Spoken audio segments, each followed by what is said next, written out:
Hello, I'm Michel Gagné, and you are listening to the Real-Time Visual Effects Podcast, where wizards reside.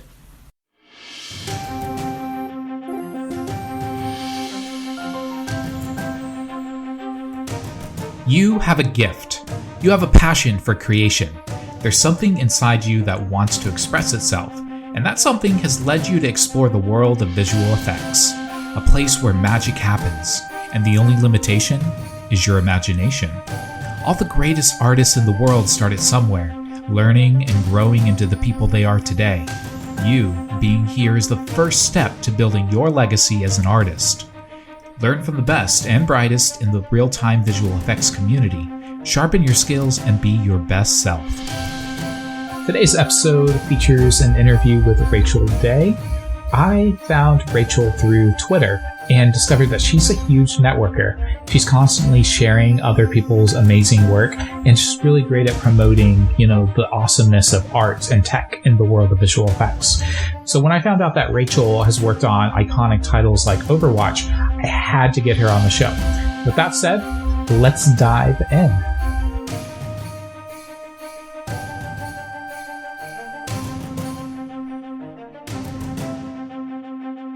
Here is your host, Travis McCallum. Hey everybody, welcome to today's episode. I have a wonderful guest today, Rachel Day. She is a senior visual effects artist at Bonfire Studios, and she's worked on amazing titles like Overwatch and Diablo 3 at Blizzard Entertainment.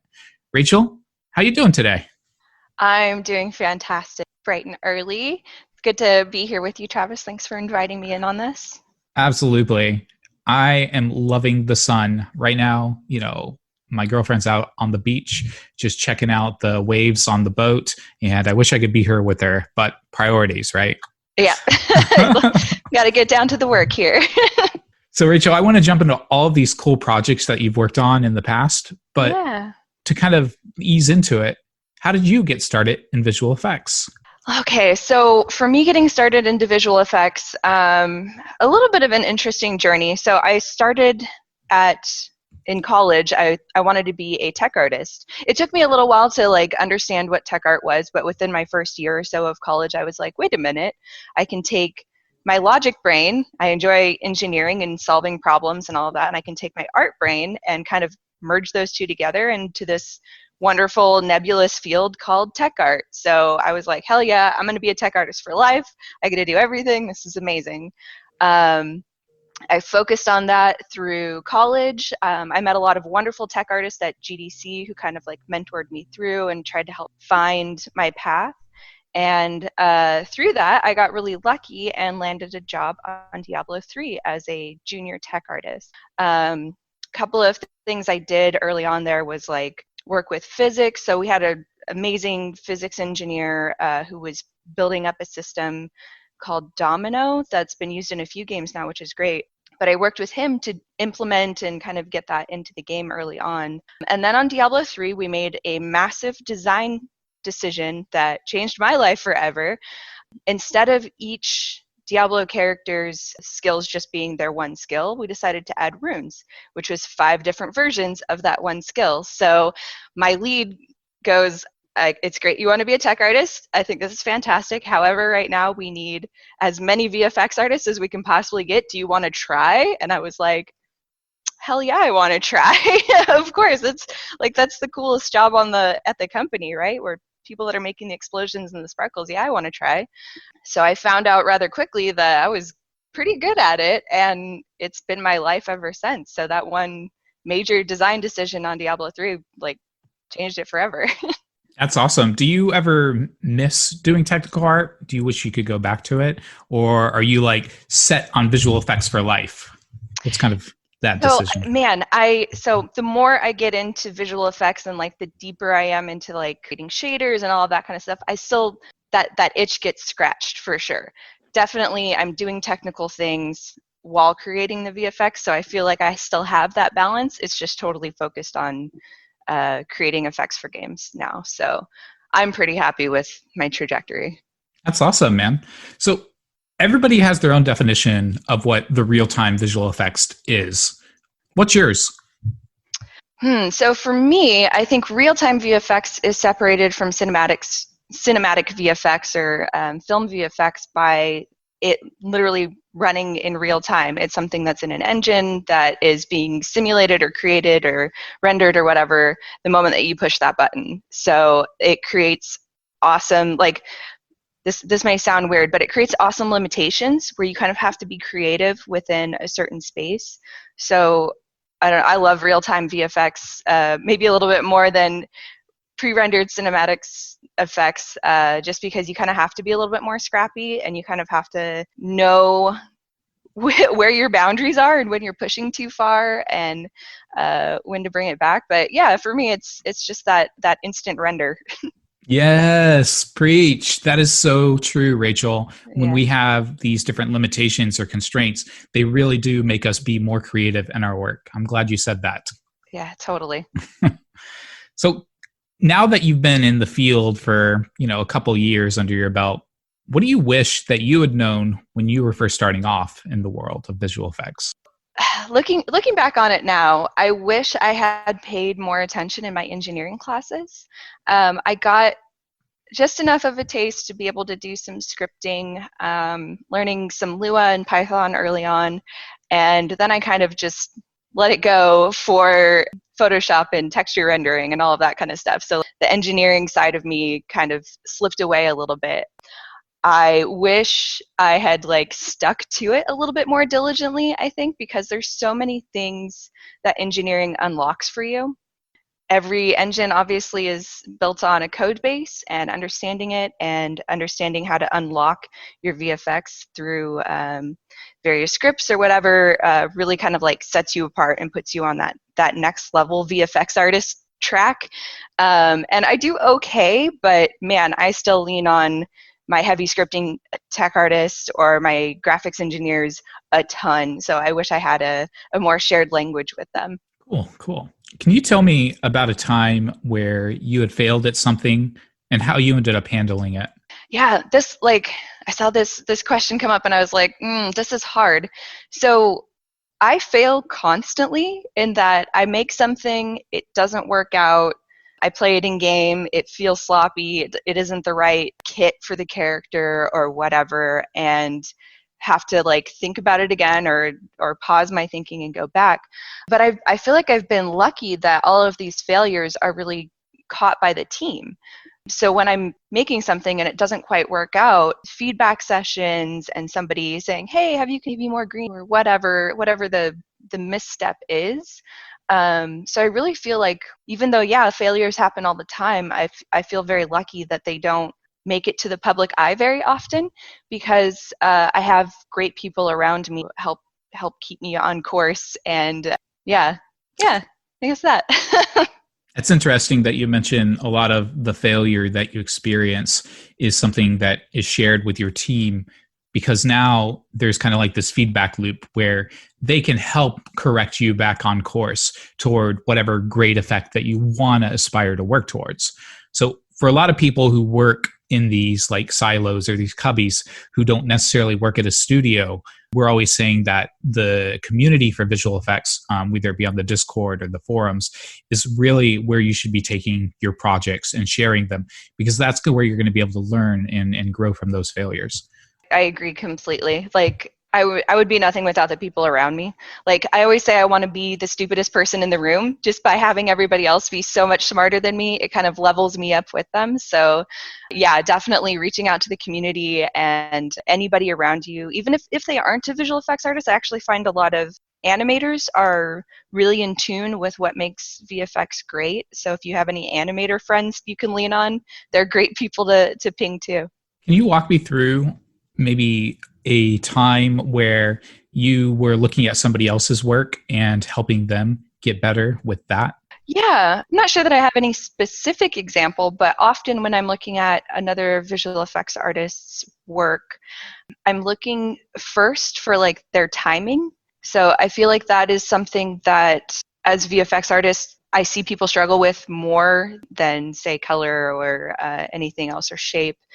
Oh man, there's so many good illustrators out there doing VFX. It's amazing, the shape stuff. But timing is what really messes people up. So I think sitting down with somebody when they're trying to create something, you first want to understand what it is they're trying to convey. There are obviously ambient VFX out there that really aren't conveying any sort of gameplay or combat or anything like that. But most of the stuff I do ends up running around combat and telling what's happening in a game. So if I'm sitting down with somebody doing a combat effect, I first need to understand what it is they're trying to convey. Talk to them about area of effect or timing of impact. Is it something that lingers? Is it a one-shot? Understanding that kind of stuff. And then once we've agreed on that, it's really just about how punchy is this? Is this something that needs immediately? Can I help you cut out some frames of your effect and like push the motion all the way to the front and then let like the lingering effects tell the story of what happened, so you get the immediate reaction and then the linger. Yeah, that kind of stuff. Like really, really working with people to show what is happening in the game, because that's really the most important thing. That's cool, man. What are some of the trends that you're seeing out in the industry right now? What's really got your curiosity and has spiked your attention? Man, so okay, there's two very divergent trends that I'm noticing right now, and I think it's really fascinating that we're getting to this place where 2D stylized, animated, really like clean line, chunky VFX are really taking off, and it's some of the things that inspire me the most are these massively stylized pieces. But on the other hand, you have all of this realism and like these fluid simulations that are becoming renderable in real time where they weren't before, and all sorts of moving to GPU to help calculate many more particles than we had before. So it's really cool to see that there are two very distinct tracks that are happening, and I feel like they're diverging more and more and more every year. Like they've always existed, but they're pushing themselves in their own respective directions, and I think they're both beautiful, and I'm inspired by both and intrigued by both. I've been I've been trying to like grasp Houdini for a while now, and it's just something that I haven't put enough time into, but the things I'm seeing coming out of the artists that are really proficient in Houdini are incredible. The things that they can simulate and then bring into real time. I think EmberGen is a program that's come out recently is something I've been messing with quite a bit. They've really taken out all of the barrier to entry that Houdini has in learning their system and made it really VFX approachable. So seeing systems like that coming out and making it easier to get those into real time is super awesome. And then on the other side, you've got Jason Keyser, who's doing his own apprenticeship or whatever, his teaching courses about these very stylized techniques. I think is really leveling up everybody that's interested in that stuff.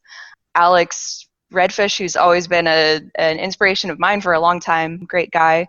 I think people are really noticing his work and really inspired by that too. So yeah, it's just these two total divergences right now that are super interesting.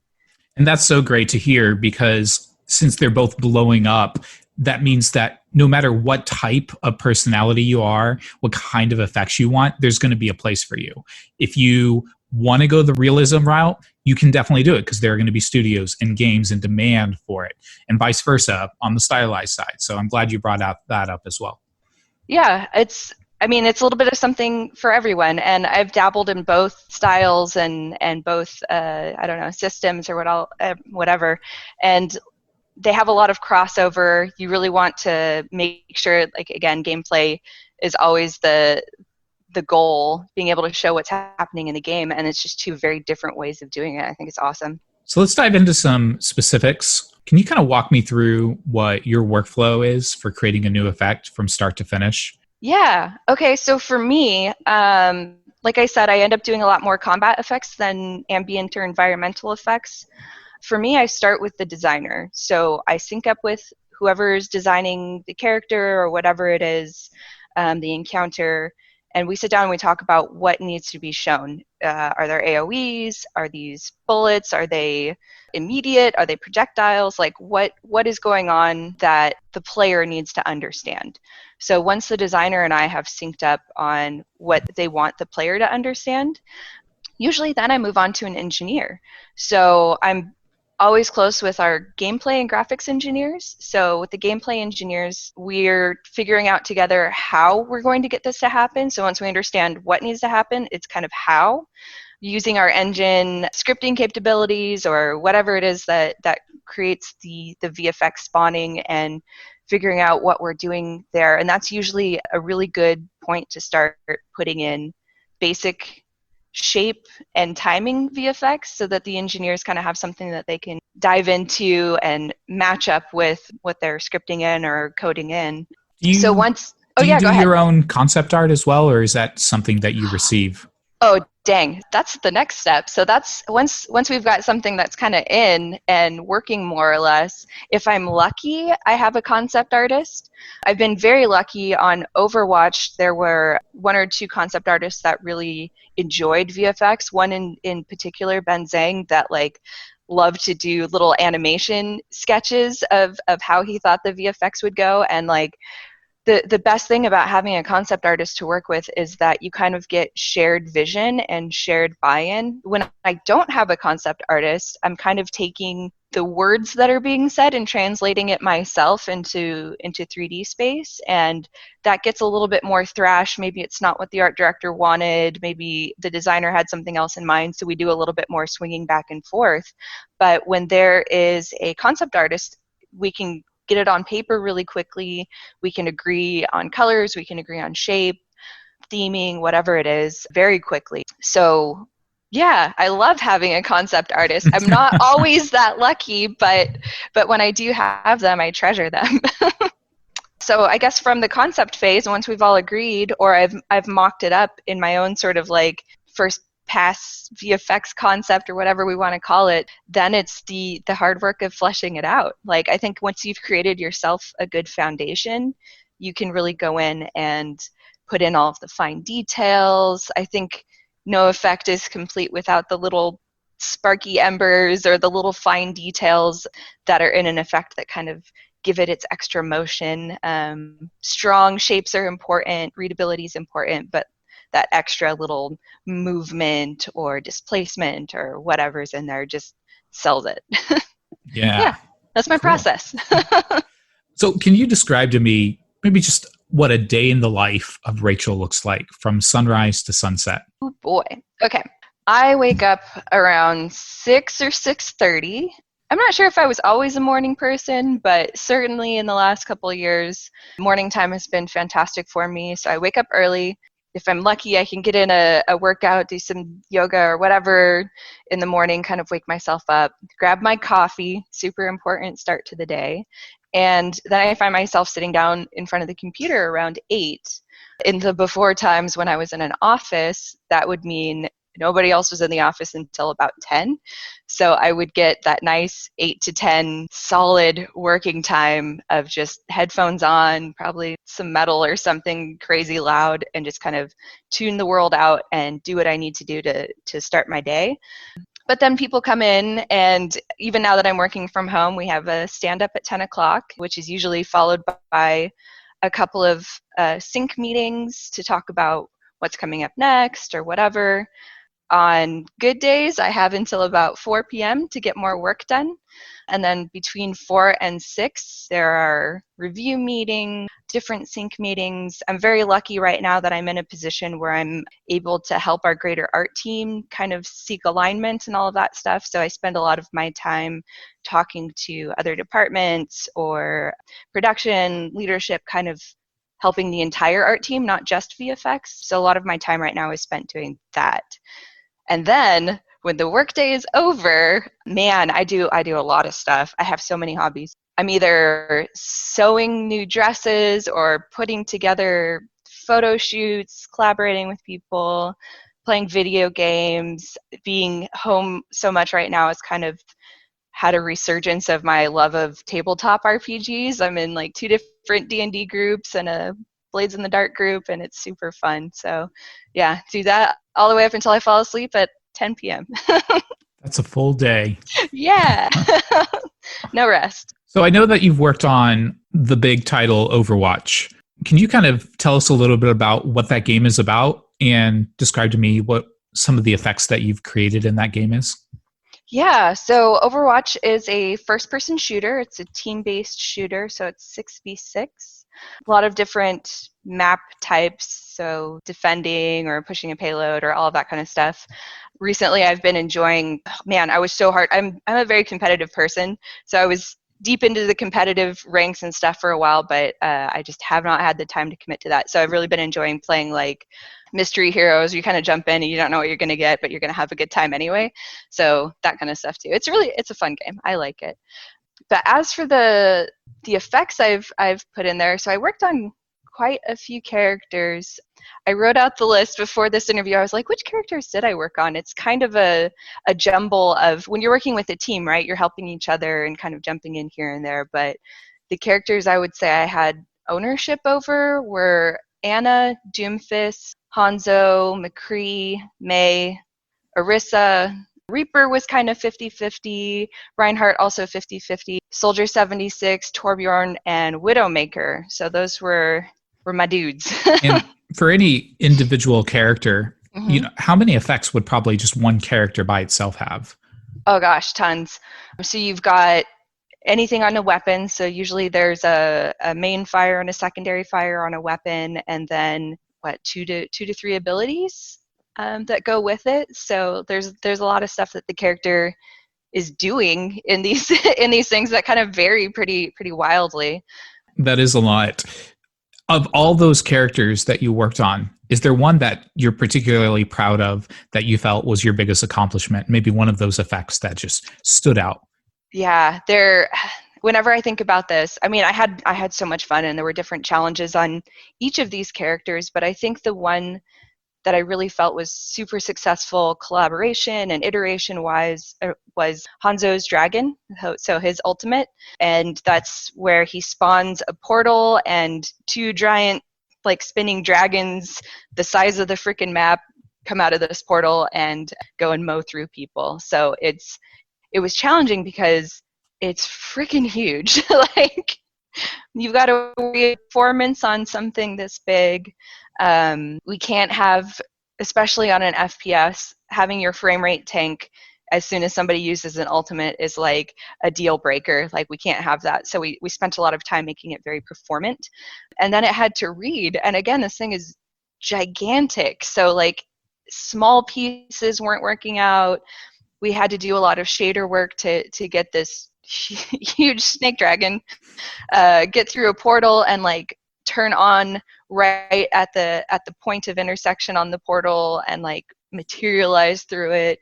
So it was just this amazing collaboration of concept art. I think it was Arnold Sang, and I spent a day kind of like hopping around in the animation pit doing, okay, well, what if he spins around and then shoots? Okay, well, what if he crouches and then jumps and then shoots, and like trying to figure out exactly how we were going to spawn this thing. And then a lot of time with my graphics engineer, Ryan Green, figuring out, okay, how the hell are we going to make this happen in a performant way? So between like the three of us and then our animator, of course, it was like, I don't know, it was a really awesome whole team accomplishment for sure. That's awesome. I know that Overwatch is what we would consider AAA quality, kind of really setting the bar high on what amazing visual effects look for. And many times aspiring artists are always curious as they're working on their own effects, trying to hit that AAA bar, how much time they need to be spending on creating their effects. So often I know it's variable, but I'm just curious, with an effect like Hanzo's dragon, like, did that take you months, weeks, days? Gosh, okay, so this is all process, right? So the first mock-up of, you guys are gonna laugh, it looked like a caterpillar. So we had this mock-up where I think it was one of the designers put in these large orbs of the size that he wanted this thing to be, and we put a dumb little face on it that looked like a caterpillar. So we had the giant caterpillar, and then we had to get in a dragon model, and all of that swap. Okay, well, maybe we should talk a little bit about sitting with shitty VFX a little bit. So whenever I create something, even if it's my first version or if it's a designer smashing VFX together to get what they want or whatever, it's really important to me that that sits in the game for a good week or two and that people are playing with it and that they like the way the skill plays, all of that. And the reason for that is that we're constantly iterating and changing designs and things like that. And if it doesn't feel good or people say, well, that was a dumb idea and let's scrap it, which happens a lot, I haven't invested a month of VFX time into something that's going to get scrapped. So having that shitty VFX version in for a while is important. So if we're starting the timeline after that and we've agreed that this is a good skill and it's super fun and we're going forward with it, let's see, Hanzo Dragon maybe took a week or so on the modeling and shader work to get the shiny dragon look, another day or two to get the portal working, and then I finessed that thing for maybe another week after that to get the particles happening around the sides and all of that. So altogether, maybe 2 weeks, 2 to 3 weeks, and I would say that was a big skill. Like that was a hefty amount of time put into one skill. That's good to hear. Patience and perseverance, and just realize we don't need to do it all in one day. Yeah. Oh man, for sure. So on Overwatch, the majority of leading up to launch was me and one other effects artist trying to get 21 heroes out. We had another effects artist for about 6 months, and he helped with the characters. But other than that, it was just me and a guy named Nick Eberly. So being speedy was important because we had a year and a half, maybe 2 years to kind of go from, okay, we're starting the effects to, all right, it's in front of the world, let's go. So time boxing and saying like, yep, this functions, I could noodle on, I think we could all noodle on our effects forever. But there comes a point where you just go, yep, it works, it looks good, let's go. So I know you've already answered a couple of these, but I just want to ask, since you're working with a lot of different departments outside of your own, maybe you can talk a little bit about this in your previous studios and currently where you are, because visual effects departments are typically 1 or 2 man shops. You don't really have like a whole team. I was wondering if you could maybe talk through some of the core insights to what makes great collaboration. Maybe just think about the key communication points with animation, programming, which you've kind of already answered, but even with environment, right? Yeah. Well, I think creating games is collaboration. Like that's the number one thing there, is talking to the people around you and making sure that you are pushing forward a shared vision. There are very few projects out there that are one-man shows. Most of the time you have a decently large team, honestly, to get a game out the door. So building relationships and understanding the needs of the other departments around you is incredibly important. I think we're all advocates for our own disciplines. I'm definitely an advocate for the art style and making sure that what we're creating is going to last and be impactful and all of that kind of stuff. But everybody around me is an advocate for their own portion of the game, and it pays to respect that and to understand that a bit. So when I'm talking to an engineer, I'm not frustrated when they say, well, you can't have that many particles because X, Y, and Z. It's more of an understanding, oh, okay, so I've gone too far and pushed. I'm sure every effects artist out there has heard this before, but you've gone too far and you need to pull it back. It's less me being like, oh, why are they holding me back? And more of me being like, oh, okay, so now I'm understanding the definition of the box I have to work in a little bit better. So one of the things I hear from art directors and creative directors is it's better to go too big. That way you can scale it back rather than doing too small and then trying to inch it up until it finally satisfies them. Gosh, that's so true. Honestly, that's something that I struggle with. I have such a mind for precision that I'm like, I know where the bar is. Let's go. We're right here. Some of the effects artists I worked with at Blizzard really kind of pushed me out of my comfort zone to push past that. This is fine. I know where the line is. I'll just go up to the line, and always push me to go a little bit further and then ring it back. And every time I did push myself past what I knew was appropriate or whatever for VFX, we ended up coming up with better ideas and scaling out things that maybe I would have anticipated going in, and keeping in things that I didn't anticipate to kind of make more dynamic effects. So yeah, that's super true. A little side note, again, I was in the military, and I remember when I joined up in basic training, the recruiter said, do everything you can not to stand out.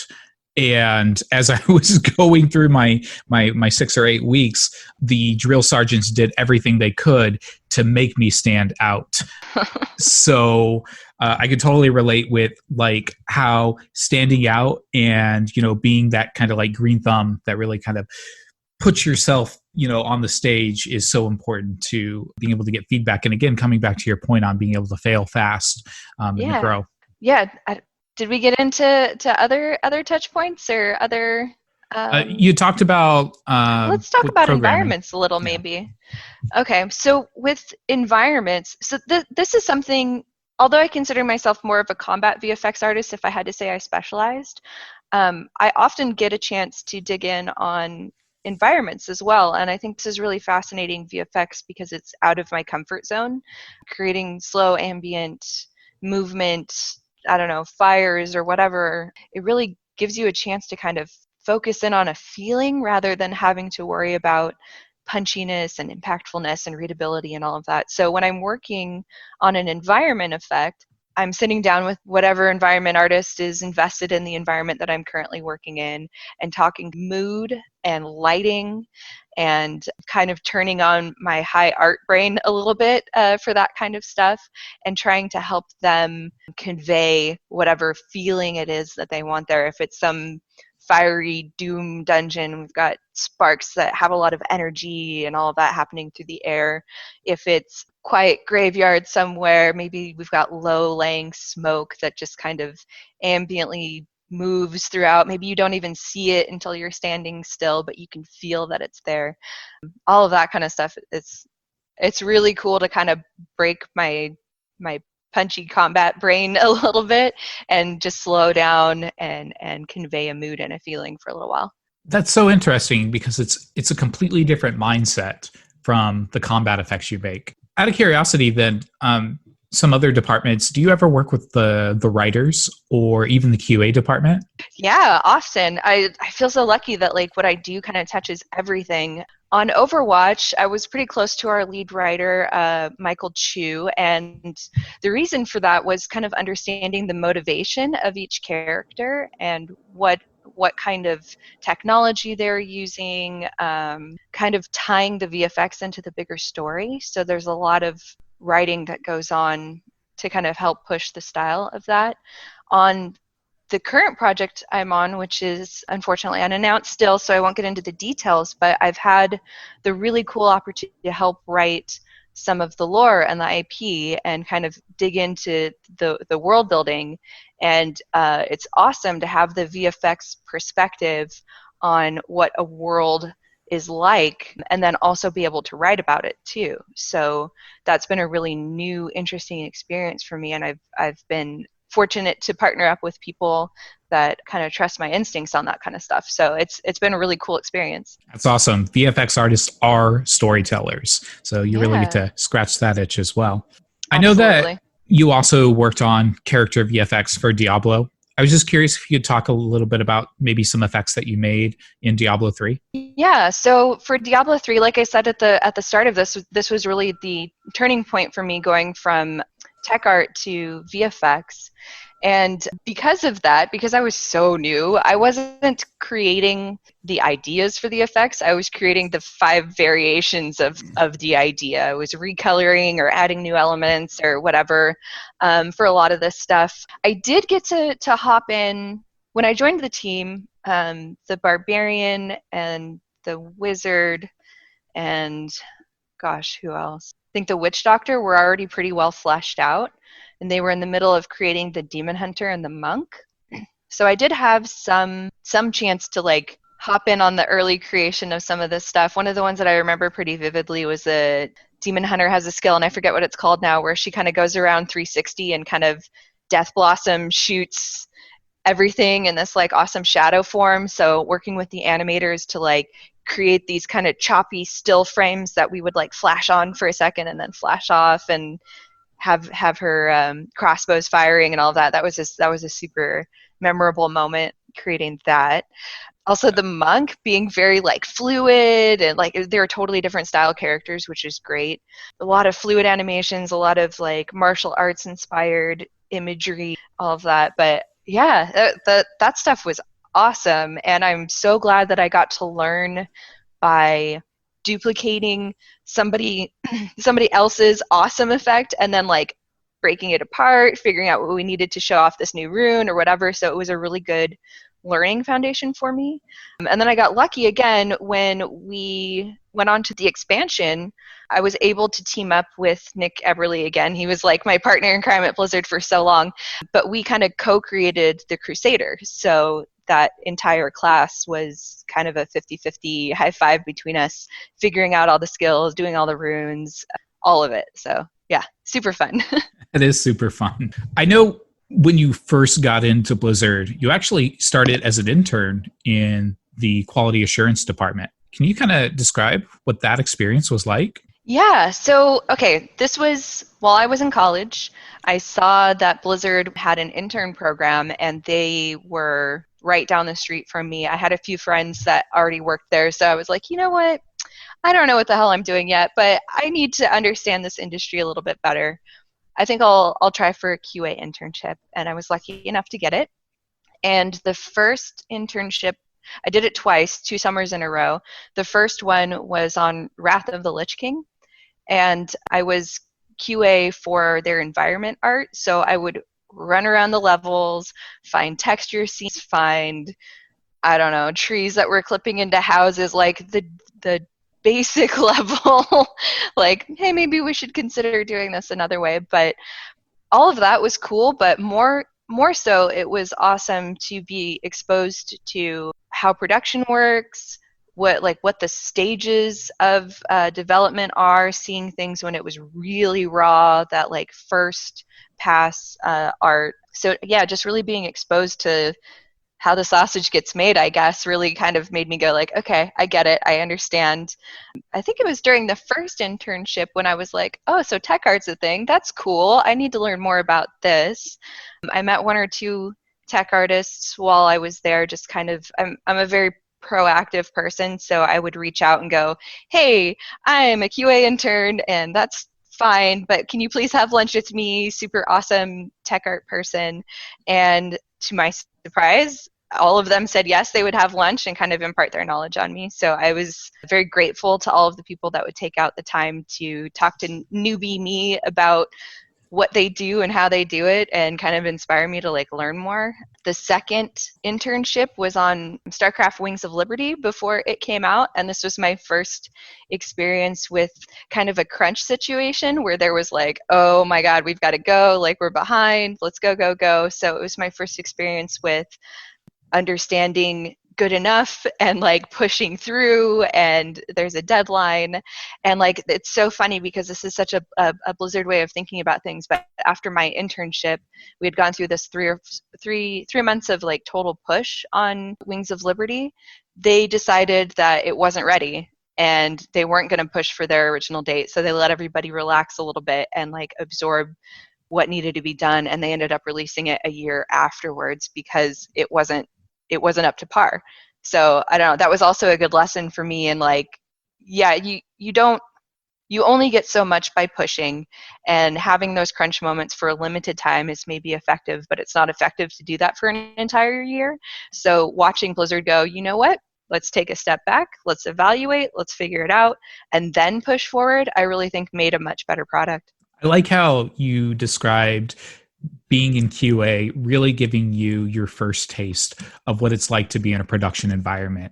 It really opened up your eyes to, the pacing, the people, the culture, just the work in nature. And it really expanded different areas that you may have not even known as existed beforehand. So thinking about, for people who are interested in getting in the games industry, oftentimes maybe it's worth looking at a QA position to get your foot in the door, because we know it's notorious for getting in, but once you're in, you're in. So my question then is like, Is it still possible? And do you think it's a viable path to go into the games industry with no games experience straight in as a VFX artist? Or should we look for another way? Yeah, I think that's tough. I've seen a lot of people successfully come into QA and go into both production and design. I think those two disciplines really lend themselves very well to the QA environment and understanding why things are made and how they're made, both for design and production. For VFX, I think it's a little bit different. I don't know that I would have been able to come into VFX just straight out the gate if I hadn't also been going to college and trying to wrap my head around everything VFX. Like if I had just come into QA and been like, I think I'd like to be an effects artist now, that road would have been much more difficult for me. But I get this question a lot about, well, how do I get to that specific job? And having talked to so many VFX artists over my career, that path is different for everyone. Like the way that I did it isn't necessarily the right way. It's just a way that happened to work out for me. I think everybody has their own story of how it just happened to work out for them. So learn your fundamentals, learn your skills, show your work. If I were to give a piece of advice out there for somebody wanting to get into the industry, the biggest piece of advice I can give is network. Talk to people. Tell people that this is your aspiration and your goal and your dream, and let them help you. It's one thing to talk to people, and it's another thing to listen to them. I think there's a lot of knowledge and a lot of really helpful people out there, but you really aren't going to get anything out of it if you're just like, okay, cool story, bro, not follow up with them and not make changes if they give you feedback on your art station or stuff like that. Really glean information around you. Absolutely. That's a wonderful piece of advice, Rachel. Thanks for sharing. Yeah. Thinking back though, like 5-10 years ago, visual effects wasn't even like its own dedicated like department. It was kind of like a mishmash of like different people like, oh, you do it, Yes. Oh, completely. It's changed a lot. Yeah, for sure. I mean, and it's still changing. Yeah. It is. It changes all the time. It's such a fluid thing for sure. I think just how I got started, I was like, I'm a tech artist. And they're like, no, you're an effects artist now. Like, that's just kind of how it happens, right? So I know that you have been spending time working with other VFX artists. And one of the favorite pastimes and things that you enjoy is mentoring. So I was wondering if you could just talk a little bit about what it means to be mentoring and yeah, so I really enjoy, I'm a weirdo and I like public speaking. So I like to go to colleges and talk in front of people and try to inspire like the next generation of video game makers out there, whatever discipline it is that they choose. So I don't know, talking to people about my experiences, showing them how awesome this industry can be and how hard you have to work to get there, but how rewarding it is at the end. When I have those college speaking experiences, I always end up sticking around. I always say I'm going to stick around for a half hour or whatever, and it always ends up being like 5 hours. But sitting around talking to students who have questions and want to know more and want me to look at their artwork and all of that kind of stuff. And it's this amazing moment of like enthusiasm and spark and a desire to learn and all of that I see in these students. And very rarely, one, maybe two of those people will actually send me a follow-up email, will actually ask me for advice on their artwork. And then when I give them advice, even fewer of those people will reply back after a week or two and show me their changes and talk about it. I can think of people that I've talked with over the years that really be like close mentorship situations. Eric, who ended up getting a job on Diablo, and then I think he moved on to StarCraft after that. And then Nate, who got, I hate this, but as soon as I left Overwatch, he joined Overwatch. I wish I had the time to like be there and help continue, but he was with great people, so he was fine. But both of those people were constantly showing their work to me, keeping up that relationship, and they've got incredibly successful careers now. And I do my best to keep up with them even now that they're in a place where they're like happy and productive and all of that kind of stuff. Like keeping those relationships is important. That's awesome. maybe if I'm lucky, I'll get you to mentor me someday. Yeah, send me your work. For sure. So I know you went to the Art Institute of California for visual game programming specifically. A lot of people wonder if going to college is worth the effort. What was your big takeaway from it? Yeah, so I think for me, college was a lot of it was about community building. So I became pretty close to the people that were in my college class with me. And this was the first time that I learned that it really takes to make a game. We all kind of grew, there's a group of like, I don't know, 10 or so of us that were like, hell yeah, we're doing this. We made our own game. It was so janky. We had no idea what we were doing, but that process of figuring it out really taught me like how important it is to have a good team and to have people to experiment with you. It also gave me more networking opportunities. So this was in college was the first time I heard about, and they really encouraged us to like go for the student panels, to meet with people, all of that kind of stuff. So I ended up building a lot of great friendships, both professionals and students at the time.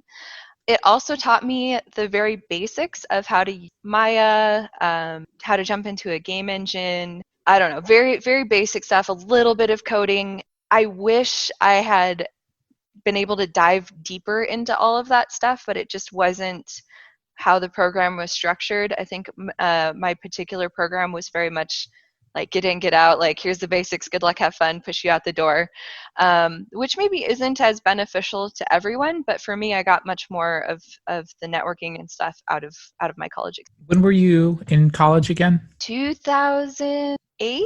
Wow, yeah, 2008. Yeah, you mentioned Maya, and I'm just trying to think back to like what were the tools like back then, and they weren't good. Since then. No, everything's been a lot more automated, and oh man, I remember my first rigging class. I was like, why does anybody like this? But it's even that. I mean, it's tedious work, but it's even that's gotten so much better. Yeah, they say in the cinematic world. I guess rotoscoping is going to be the first thing to go as AI kind of takes over. So people need to develop their skill more. Yeah, for sure. Working in games, did you always know that you're going to end up there, or did it happen more by accident? Dang, yeah. So I started off when I started college, I wanted to be a psychologist. So I did 3 years of undergrad psychology, like pretty deep, heavy into it. And I had this moment where I was like, okay, if I want to be a psychologist, I'm going to be doing what I'm doing in college right now for the next 8 to 10 years to get my PhD, to, work in the field before they'll ever let me like talk to a person, like all of that kind of stuff. Do I really want to spend the next 10 years of my life in education? And I didn't. Like, just frankly, I don't know if that was laziness on my part or what, but I was like, you know what, this is not the path for me.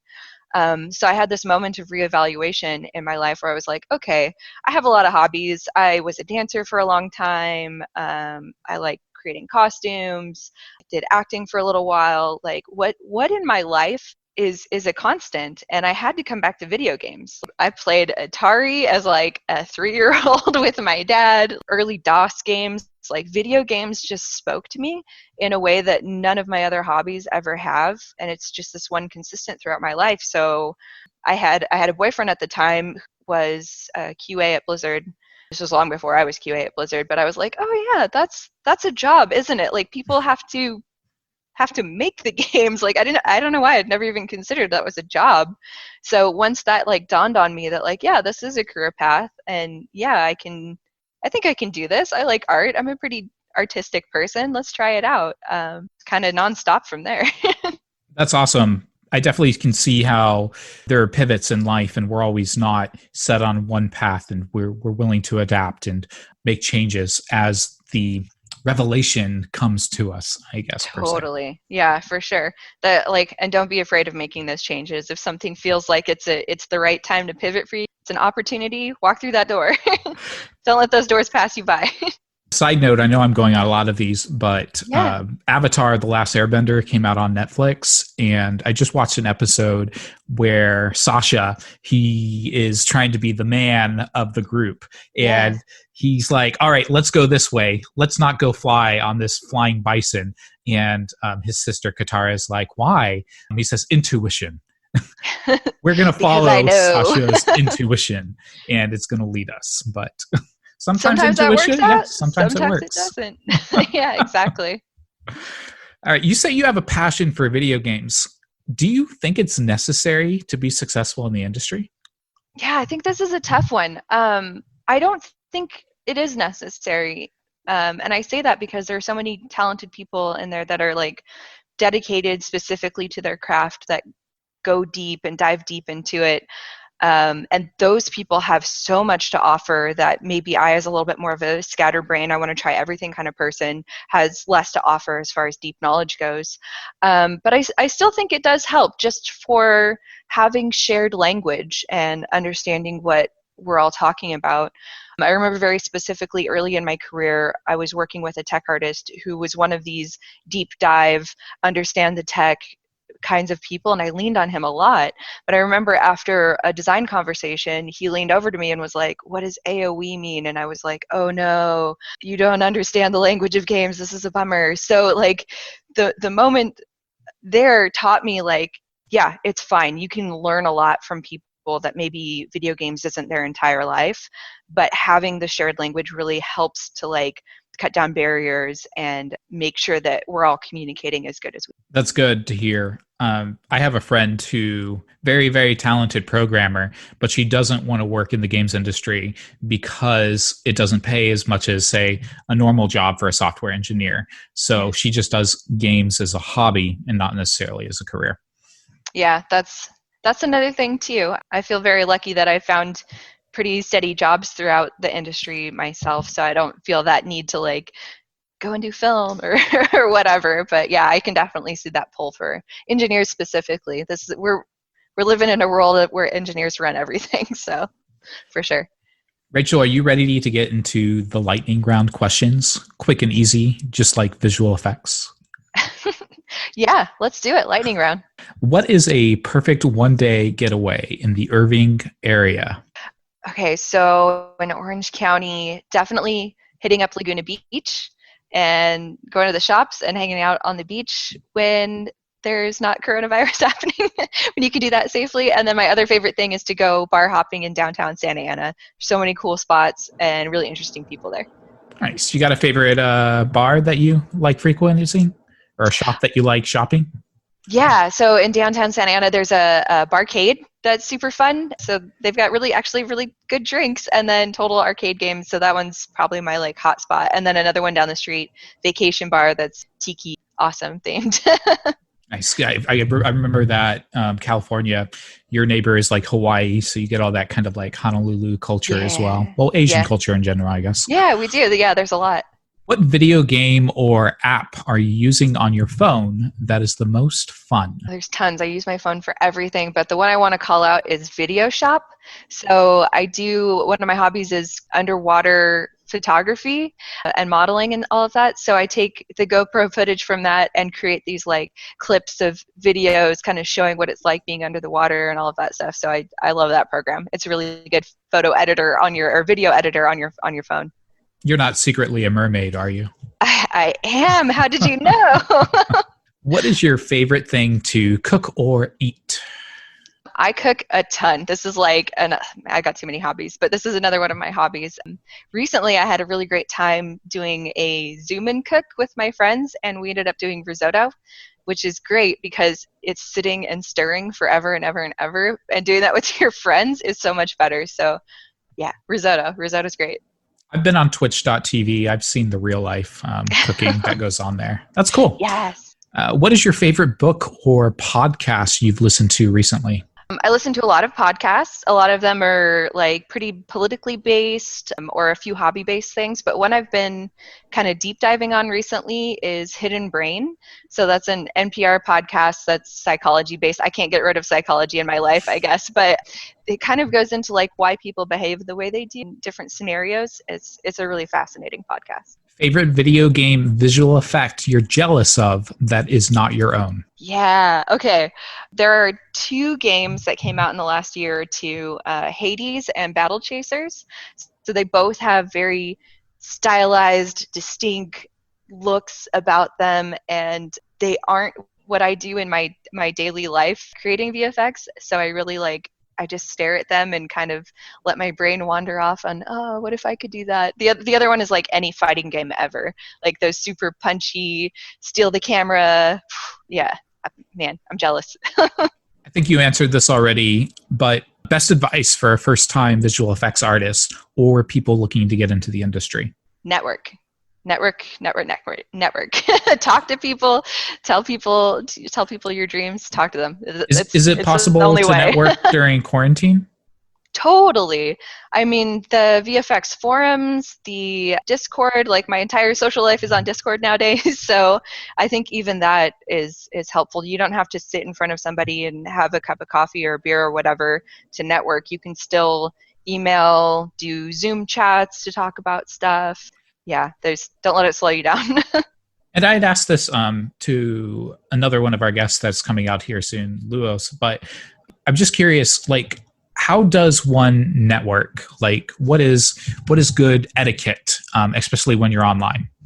Dang. Okay. So you definitely want to be respectful of people's time. Obviously, I've got a full-time job doing VFX, so my time, I really have to be judicious about where I spend my time. So if you're reaching out to somebody, be mindful of your cadence. And like, if you're hitting them up every other day, maybe they're going to stop talking to you. But if you hit them up once a month or so, or once every couple of weeks, they're probably more likely to respond and invest their time because they see you willing to invest your time in what they have to say. It's that mutual respect, understanding that they're putting in investment, so you need to put in an investment. Okay, that's good. What are you most excited about for the future of visual effects? Man, I guess this goes back to the different styles, right? Like I'm super excited about seeing how 2D animated stylized effects are going to continue to push themselves, and I'm seeing so many people doing their drawings and sketches and stuff. But also, like, holy crap, the technology is so much more advanced for being able to render more realistic stuff in real-time VFX. So like, I just want to watch those two tracks go completely their opposite directions and end up in amazing places. What question do you never get asked you wish you were asked more often? I wish people would ask me more about what building a good team is like, and what goes into putting together the group of people that ends up making an awesome product. And just the quick TLDR on my answer for that one is that you need diversity. You need people from different backgrounds, different walks of life, different, I don't know, differences are so good. And I've learned so much from getting out of my sameness bubble and the people that think just like how I think, and learning from, I'm pretty extroverted, so learning from more introverted people about why are they thinking this way, or people with different backgrounds. Man, I wish we could talk. That's another podcast all in of itself, I think, talking about diversity in the industry and how much good it does. Any final thoughts or things you want to plug, Rachel? Anything you want to promote, just talk about and tell people to go check out? Dang. Well, I mean, the real-time VFX forums, everybody goes, well, how do I get more information? That is like the hub. If you have a question, somebody there can answer it for sure. And then secondly, I'm just super excited to be at a new company, Bonfire. I spent 10 years at Blizzard. I love them. I still have a lot of great, wonderful connections with the people there and wish them all the luck. But at Bonfire, I've got this whole new opportunity that I'm so excited about. I can't wait to share with the world what we're working on eventually. That's awesome. And if anybody wanted to get in contact with you, what's the best way to reach out? Oh, probably on Twitter. So that's Rachel Day FX. Awesome. Rachel, I really appreciate the time you took to chat today. It's a real pleasure. Yeah, this is so awesome. I'm so glad you're doing this. I love listening to the other episodes. This is great. Thanks, everybody, for listening to this episode with Rachel Day. I had so much fun chatting with her infectious enthusiasm. She just really lights up the room with that energy. Key takeaways for you. Number 1, your team is your family. They help you learn from failure. They make good ideas even better. And they aren't just VFX. Your team is your animators, your programmers, your environmental artists. Your team is a big team, so use them. Number 2, don't beat yourself up. Crunch is a killer topic over long periods of time, but it's okay to step away from work, recover, and come back because you're going to be stronger when you're well rested. And realize that effects don't happen overnight. Put together a skeleton of placeholders to get the timing and the movement in place. Then, once everybody's on board with the effect and where it's going, polish it up and make the impact what it needs to be. Number 3, get connected. When you reach out to somebody, ask questions and offer them value so it's mutual. One of the best things you can do is ask for feedback on your work. Artists love helping artists improve their stuff. Just like the 2 people that stayed in touch with Rachel, all those years got their career started, they were persistent, and so should you. Be respectful and build a cadence and repertoire with those that you want to connect with. Until our next episode, rock on.